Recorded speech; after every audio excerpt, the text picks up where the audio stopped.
morning, good day, wherever you may be in the universe today. Welcome.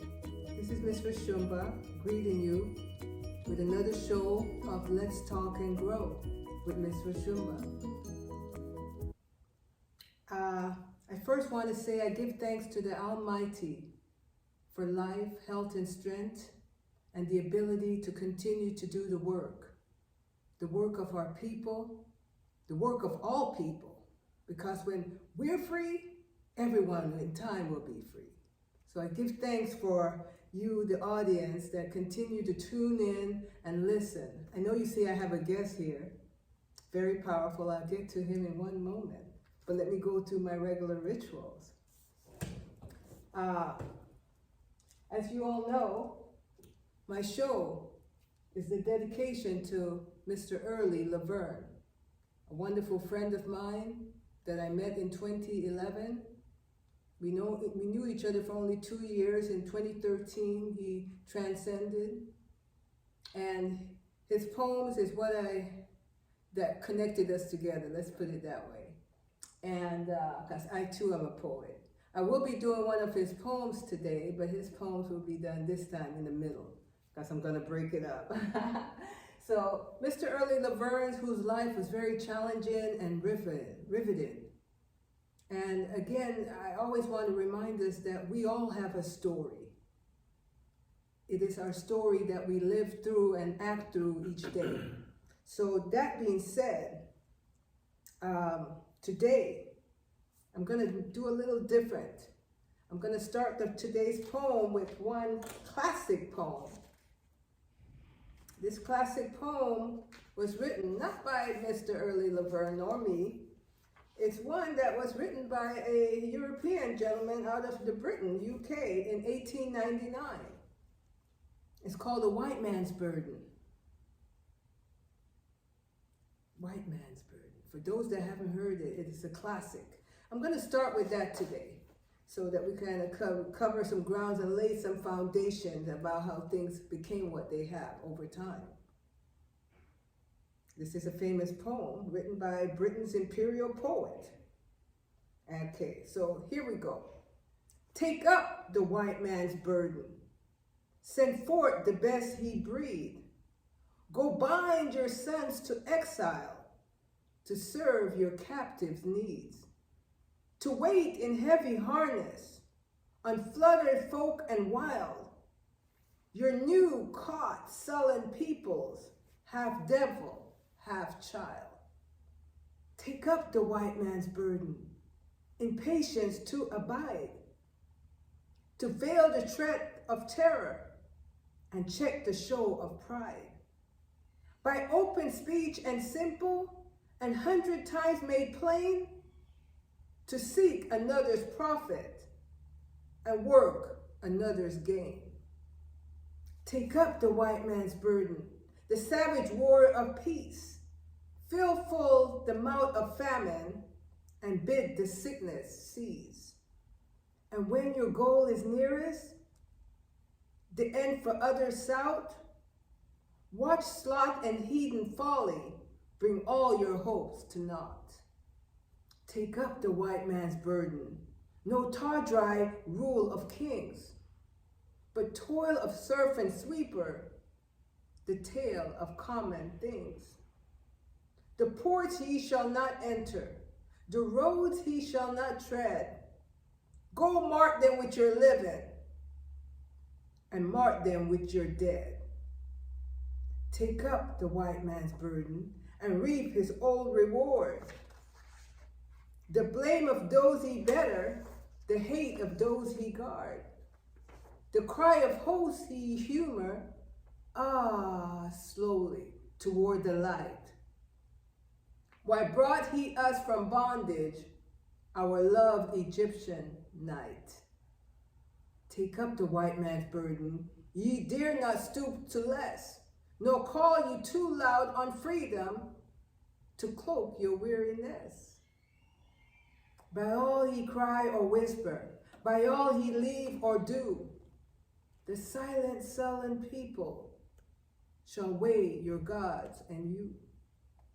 Take up the white man's burden, have done with the childish days, the lightly proffered laurel, the easy ungrudged praise. Comes now to search your manhood through all the thankless years, cold-edged with dear bought wisdom, the judgment of your peers. Yes, lots of words we don't even use anymore. So some of you may have to go to the dictionary. But knowledge is power, words are power. We must know words, know how they're used, and the implications of them. So that's the beginning poem for today. And the topic today is, and still we rise. And still we rise. Through it all.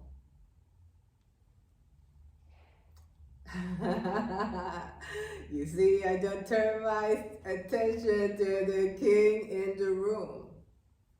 I introduce to you today my guest, Brother Waymon. Brother Waymon. Hello, how are you? I'm doing well, Brother Waymon. Great. I'm going to continue with a little introduction that I wrote just to set the journey straight before we get into the questions and answer period. As you all know, it's time to hit your button, subscribe, hit thumbs up, share, hit the bell so you'll know every time I post, because we're getting better, and we're the ones we're waiting for. No one's going to come and do it for us. We are the ones that's going to do it. So be courageous. Create our own narrative. So I'm going to talk it out today, but first I have to say, ever so often, as we traverse this road of life, we run across individuals that are so impressive that it stops you in your tracks, reminding you just how sacredly preserved and protected we Africans in this diaspora are. And the journey of a people that has suffered the worst atrocity of any other, in my opinion, in the world. Since the dawning of time and now the 21st century, refusing to surrender even when hope looked hopeless. That be the story of our black men. That be the story of black people. For the system to control the protector of the black family, separating him from his source for many years, is an utter devastation to us all. Yet there are those that are preserved and protected by the ancient elements that powers our existence even into the now. So this morning, this day, I give respect to Brother Waymon. I most humbly and gratefully, when I meet such a giant today, I introduce you to say, Brother Waymon, Alhamdulillah. Alhamdulillah. Assalamu alaikum. That's so great. Yes. Welcome. Welcome. I thank you so much for saying yes. I thank you so much for being vulnerable to show and share the world what a great journey you've had. It's had its challenges, I'm sure, and I'm going to let you speak of it. But my brother, what do you want the world to know about you today? Is what I would like to start, because how do you start to tell your story but just go right to it? What would you like the world to know about you today?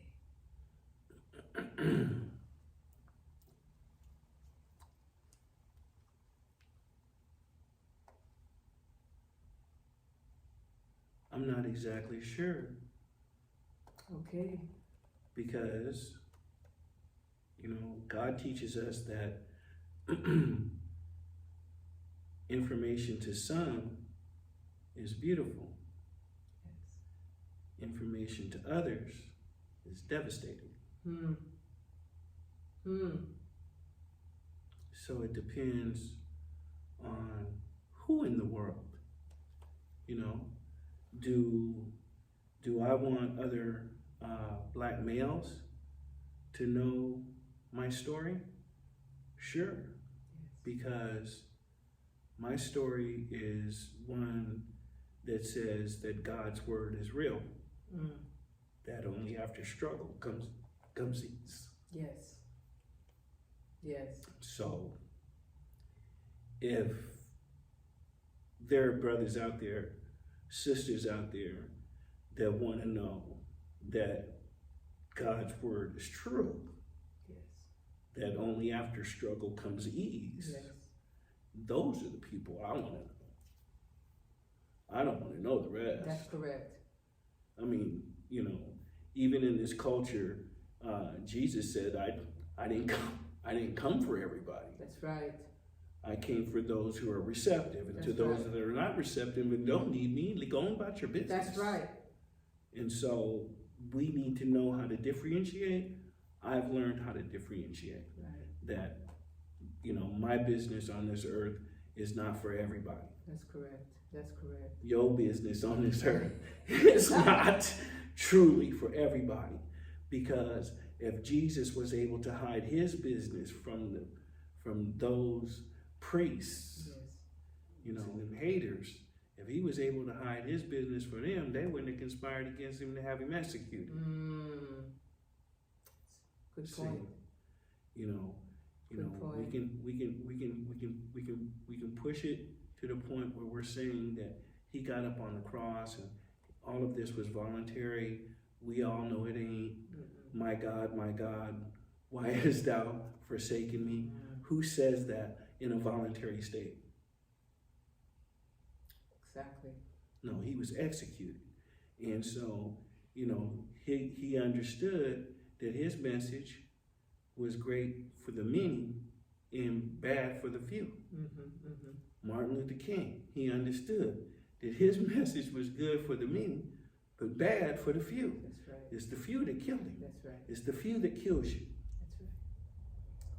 That's right. So I'm not sure, other than if there's, like I said, if there's brothers and sisters that are out there that are in the state of struggle, believing that their ease will not come, I'm here to tell them unequivocally that Allah says in the Quran that only after struggle comes ease. And so if you in a struggle, look for God in it. Don't look for man in it. That's right. And I agree with you in what you've just said. And, you know, just the mere fact that we're sitting here in the 21st century speaks to what you've just said. Because not long ago, I was in Cape Coast, Ghana. Cape Coast in Ghana, going through the Cape Coast dungeon and seeing where the beginning of our journey was. And to understand what it may have felt like for those that said, yes, I will go forward. And I don't know where I'm going, but I will go forward. And those that said no, because there were those men that said no, and women, that they put in an airtight room, no air, tightly, the rebellious ones, and they closed it off, and you stayed in there till the last one died. So you would have to, if you're the last to live, you will have to be in there with the dead until you join them. So I know that we're courageous people anyway, because each and every day when we have to get up and move forward, some people have to be somewhere in isolation, but some people in the real world, freedom has been more persecuted than those that have sometimes been in a place where they could be within their own minds. And there's one thing I say to my grandchildren and my children, you know, there's a struggle every day. There's a struggle when the night meets the dawning of the day. The fight for night to recede and for day to come forward. And then that fight continues again in the evening. So we didn't come here to not have that journey. But lo, be unto those that have done it courageously and came out victoriously. Because you've learned things that others will never, ever be able to learn, and you become now the teacher. So I respect you, my brethren, and I honor you, and I believe my audience is an audience that... They locked me up. I got locked up in 1977 for first-degree murder. I was 16 years old. And I pled guilty and went to prison with 25 to life. And I had no prior being locked up experience at all. But fortunately, I'm one of 9 children. One of 9 children. Yeah, I was born in Fairfield, California. Okay. And I was raised in Stockton, California. Okay. And my people are from Oklahoma and Arkansas. Okay, the South. And so, you know, they're hunters and fishermen, and you know, Yes. they have those really, you know, they have native skills actually, Yes. Earth to native skills. And so, I had a great life in Stockton. And then when I was 12, I was moved to LA. I'm a big guy.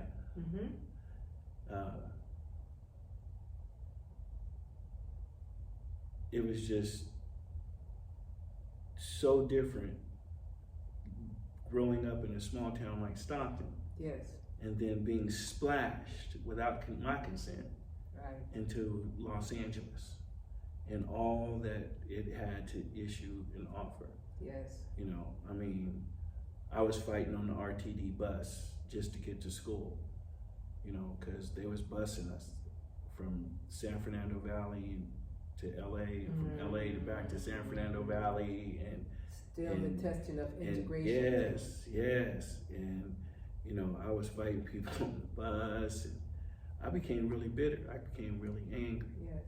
And started using drugs, and started smoking PCP, and started drinking and hanging out with other people. You know, I was always the tallest one in the room. Right. Tall, you know, like you know, you tall for a female. Yeah. So I'm always tall. I'm tall, so I'm always the tallest one of the tallest in the room. And dark. And I'm dark, and you know, as you can tell, I'm not very voice driven. Yeah. You know, I'm really quiet. Yes, he is. And reserved, and you know, because I'm thinking, you know, and so when I catch the murder and end up going to prison for the rest of my life, it was devastating. Devastating. And what was more devastating is not understanding why no one was coming for me. You know, I'm 7 of 9 children. Where do you fall in the line of the 7? I'm 7 Oh, of number 9. 7. I'm Okay. number 7 Okay. of 9. Of 9. And there was initially 15 or 16 of us. 9 of us survived. Okay. And now 7 of us are left. Okay. And my mom's still kicking. My mom is still alive. The whole stint of my prison was I went into prison with probably a 5.9 grade point level because I wasn't really attentive. Right. Wow. And I had no idea. I'm thinking that I'm all that was at the time, that I'm it. That right then I'm the business. Yes. I had no idea that I was crippled and suffering from arrested development. I had no idea that I was crippling myself more by using PCP and drinking Old English 800 with them cats in LA, trying to be one of them cats instead of trying to be me. Yeah. So let me ask, what was the family doing during your time as your growth? Were you, I mean, is that part of why you moved to LA? That, you know, because Stockton is like the country, maybe at that time. Talk to me. And so, is it because there was a restlessness that parents said, okay, you're acting out, let's send you to LA for family, or what happened? Wasn't even that, you know, because see, you know, I don't want to cast no aspersions, but you know, I'll tell you the truth, even if it's against myself. And so, you know, at that time in 1960s, females was having babies for the welfare. Yeah. And the more money and more kids they had, the more welfare. You know, the 9 of us, we got different daddies. Some of us don't even know who our daddies are. Never seen our daddies in our lives because he was just a passing thing at a night that just, you know, he hit the bullseye. Yeah. You know what I'm saying? And, you know, we ain't never seen dude. I ain't never seen my father. You know, not my real one anyway. At least I don't think I have. Get it. You know? And so, and then there was so much instant pleasure seeking gratification going on back then, you know, drugs, alcohol, chasing money, chasing, you know, superficial ideology, kids running amok. Most of your kids, your older kids are in jail or in juvenile hall or in YA, and your younger ones are in McLaren Hall or Mary Graham Hall because, you know, you in jail for jumping on the police or jumping on somebody. Yes. And you in and out of jail and you doing weekends. You got all of these kids. We was farmed out to all kinds of relatives, you know. And I just wanted to interject that what Brother Waymon is speaking about is, you know, we have to know the origin of our discontent, the origin of our story. You know, with mother having several children, different fathers, you know, that's how we were formed initially having come here. There was no basis as to that relationship pattern. It was more like, you know, let's have the children, but then it was for the planting of the land for someone else. And Brethren started off by saying, you know, his origin, his family origin is from the South. And so we could know that the formation of who we become later on and the habits and things that we do take form and root from the beginning of our existence in a new country. So I don't ever want to say we judge the women and we judge even the men, because we're still undoing what was done to us and becoming a new people. So he's telling about his journey and the effects of it on his life, and unbeknownst how the past played a part in it. So, ladies and gentlemen, you know how I do it. I like to pause it and give you the opportunity to digest that. And we're going to come back next week and you'll get the rest of the story. So, part 1 of Brother Waymon Speaks His Truth.